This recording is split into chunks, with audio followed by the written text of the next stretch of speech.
Three things that do not work for black people: guns, drugs, and politics. First of all, with guns. Guns were invented by white people to kill black people, so even when a black man has a gun in his hand, he's not going to kill or shoot anyone else but another black man like himself. Because the possession of the gun is merged and combined with the indoctrination of self-hatred through white supremacy that came through a colonial agenda to miseducate us and a media representation of us as savages.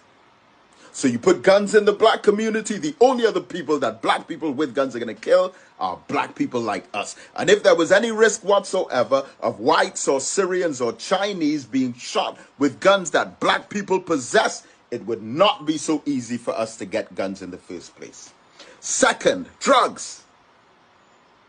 In all the visits that I've made into the prisons, I've never seen any white people in prison for drugs, or Chinese people, or Indian people, or Syrians. But according to Dr. Darius Figueroa, there are no African drug lords on the top level. He said all of the drug lords, the major importers and traffickers of illegal narcotics in Trinidad, are whites, Chinese, Syrians, and Indians. But African people are 95% in the prison. And when the white people and the Syrians and the Chinese traffic drugs, they buy houses, property, land, real estate, send their children to university, buy cars and trucks, businesses, and expand their entrepreneurship.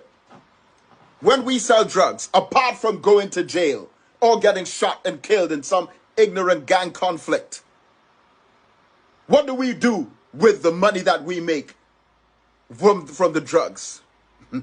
Spinning rims, paint job on a car, gold chains. Oh man, if that's how you're thinking, that those gold chains are representing chains of slavery that have been taken off our hands and feet and put on our minds but fallen down to our necks. And third, politics. Okay, I respect everyone's political choices.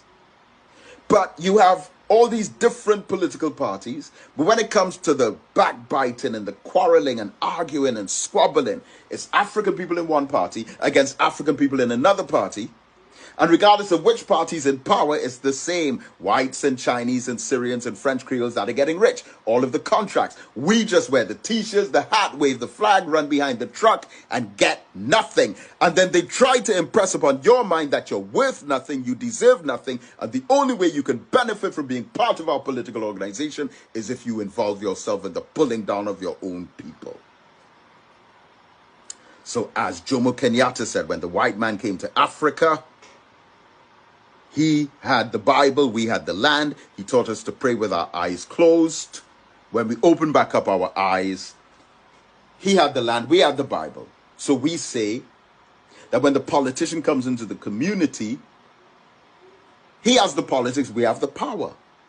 He teaches us to think with our minds closed. When we open back up our minds, we have the politics and he has the power. The politics is the paraphernalia, the colors and the flags and the banners and the t-shirts and the posters.